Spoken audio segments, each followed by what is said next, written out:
টানা তাপপ্রবাহের কারণে বাড়ছে ডায়রিয়া সহ নানা রোগের প্রকোপ। হাসপাতালে প্রতিদিনই বাড়ছে ভর্তি রোগীর চাপ।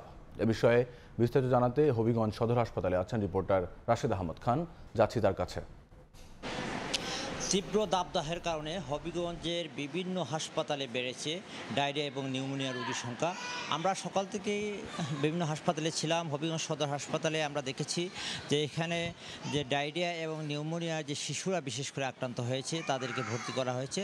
আমরা কথা বলেছিলাম, এখানে যারা রোগীরা আছে তারা জানিয়েছে যে গত কয়েকদিনে যে তীব্র গরম এবং অসহনীয় যে গরমের কারণে তারা শিশুরা আক্রান্ত হয়েছে এবং তারা বিশেষ করে ডায়রিয়া নিউমোনিয়া সহ বিভিন্ন জ্বর, বিভিন্ন ধরনের গরমের কারণে বিভিন্ন ধরনের রোগে তারা আক্রান্ত হয়েছেন।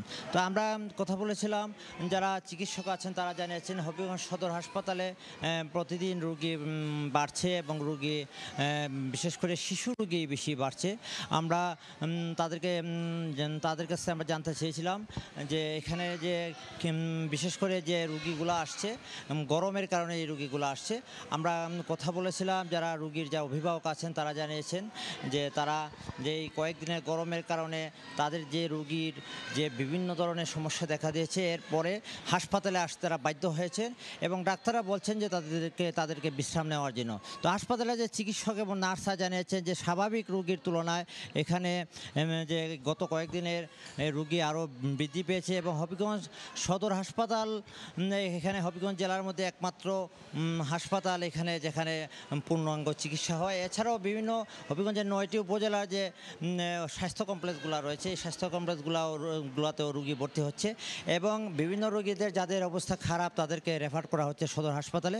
আমরা কথা বলেছিলাম, বিশেষ করে নার্সরা এখানে জানিয়েছেন যে তাদের যে ধারণ ক্ষমতা, এই ধারণ ক্ষমতার বেশি রোগী এখানে এসেছে এবং আমরা দেখেছি যে এখানে বিভিন্ন রোগীরা যখন সিট না পেয়ে তারা বিভিন্ন ফ্লোরে তারা অবস্থান নিয়েছেন। এছাড়াও যারা বিশেষ করে সিট পেয়েছেন তাদেরকেও চিকিৎসা দিতে যারা চিকিৎসকরা আছেন তাদেরকে হিমশিম খেতে হয়েছে। তো আমরা কথা বলেছিলাম যে চিকিৎসকরা জানিয়েছেন যে রোগী বৃদ্ধির পরেও তারা চেষ্টা করছেন তাদের চাহিদা মতো, তাদের সাধ্য মতো তারা যতটুকু চিকিৎসা দিচ্ছেন এবং তারা বলছেন যে এই গরম যদি অব্যাহত থাকে তা রোগীর সংখ্যা আরও বৃদ্ধি পাবে। তো ওই ছিল আজকে গরমজনিত কারণে হবিগঞ্জ সদর হাসপাতালের সর্বশেষ। এতক্ষণ যুক্ত ছিলাম হবিগঞ্জ সদর হাসপাতালে।